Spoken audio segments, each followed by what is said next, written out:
G'day folks, and welcome to another edition of Gormo's Shed. Well, this week we're going to look at second-hand wagons, and I was at a model rail show the other day.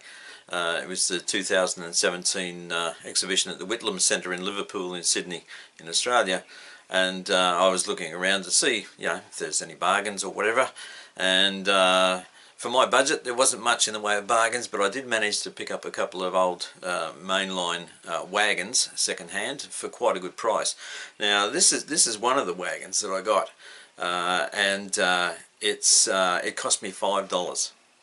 That's pretty good, folks. It's probably £2.50 in the UK, and it's a reasonable model, and it has been in the past, and the only faults it has is the fact that it's had a hard life. It was quite dirty when I got it, and there's a bit of staining on the roof. But if we're going to weather this if we're going to weather this wagon, that doesn't really matter.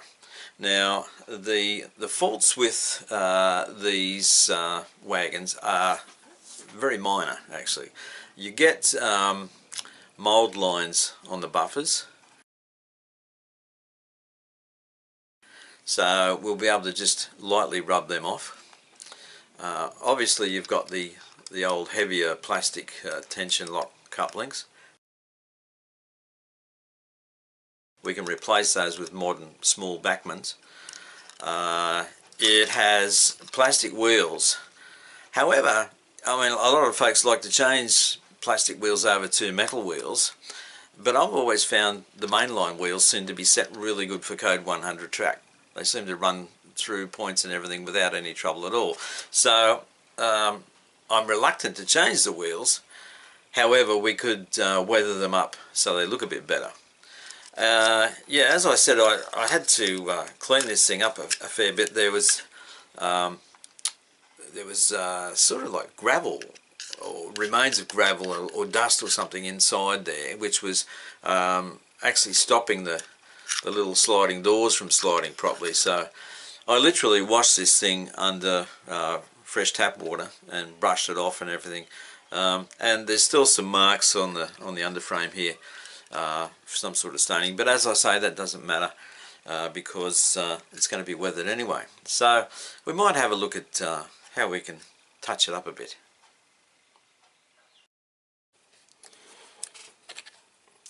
Right, the first thing I'm going to do, folks, is I've just got myself a little bit of very fine wet and dry paper. It's P600, and I'm just going to try and get the mould lines off the buffers. So I'll just give them a light rub, and you need to check it carefully as you go.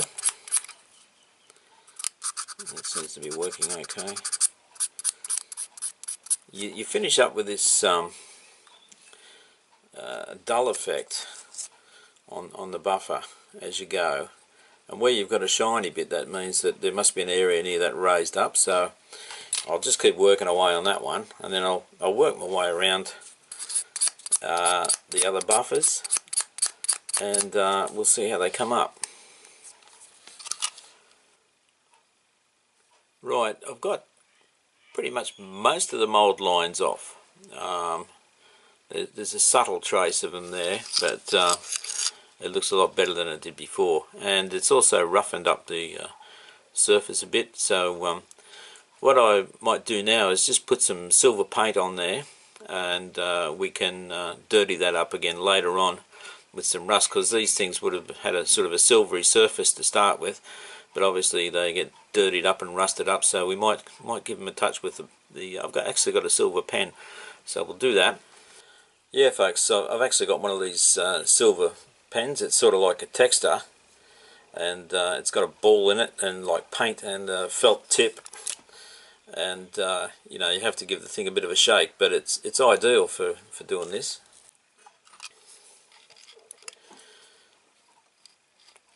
So we'll literally just give these a light touch with the silver, and well, as I say, we'll come back to them later on and give them a bit more work. Right, that's that bit done. We've got those two done there as well. Now I might go ahead and change the couplings over, and which is quite a simple thing to do with these models. Now these are the small Backman couplings. Now these come in two versions. Like this is the screw-on type as well. You can get NEM fitted ones as well. These come in two lengths. This is the long shank, which is, and the distance between the hole there and the end here is the long one. The short one, that distance there is quite a lot less, so you can get closer coupling with the short versions. It depends on the radius of your curves and all that sort of thing as to what you would go for. Obviously, if you've got tight radius, go for the longer shank. There's not, when you look at them, you can't see much difference in them, but there is considerable difference when you're coupling up. But anyway, I've got a couple of these to go on, so we'll get about that. Yeah, so these, it's just a single screw on these, and we can use that same screw again. And once the screw is removed, we can just pop off the coupling and whack the new one on.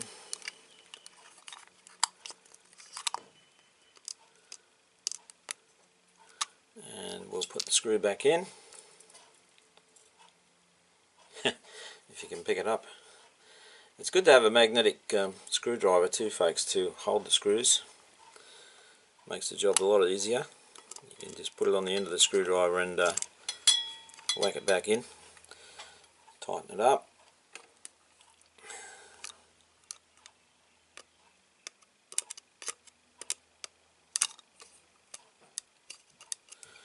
Okay, that's fine. Now you can see there's a subtle difference there. I'll just grab the old one. The difference between the two. Okay, there we are with our new couplings at each end. It already looks different, doesn't it? Now folks, if you're going about changing these couplings, I saved the old ones, and I haven't done it yet, but I mean you could make them up in packs of 10 and resell them on eBay, because there would be people looking for these things. I mean, there's nothing wrong with these couplings. They work perfectly well. And you know, you'd sell them as good second hand. They may be of use to somebody. There's people always selling spare parts, so yeah, don't just chuck them out. And if you are considering throwing them out, before you do, they've got tiny little springs in there. They'd be good for motor brushes and that sort of thing. So if you do intend to throw it away, pull it apart first and save the little springs. They could come in handy.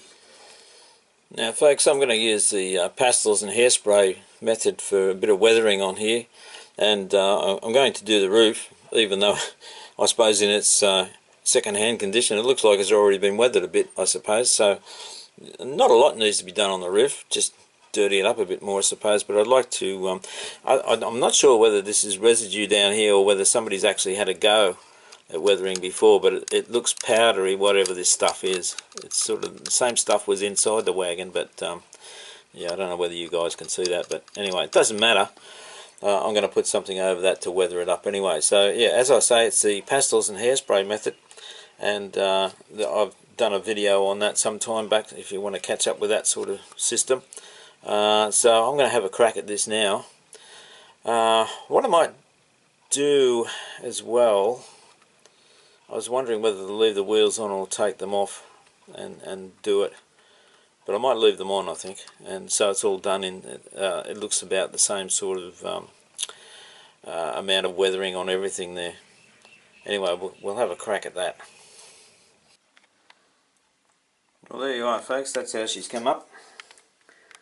Not too bad.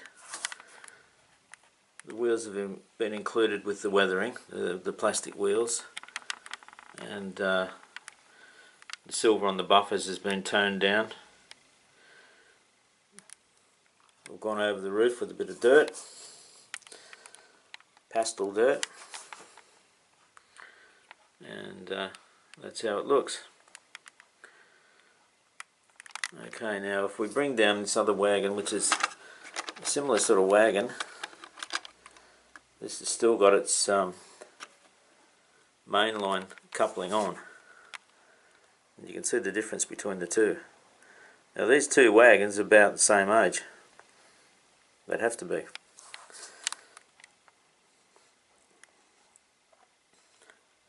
I'm quite pleased with that. It's not bad for $5. So there you are, folks. Keep your eye out for the bargains when you go to model rail shows, and you know, for the sake of adding some new couplings and doing a bit of weathering, some of it might even be done for you as it was on this wagon, just through time and wear and tear, but I think that's quite a reasonable little wagon.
Well, folks, there you are. That's for the sake of about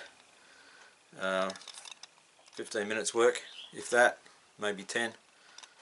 And we've got something now that's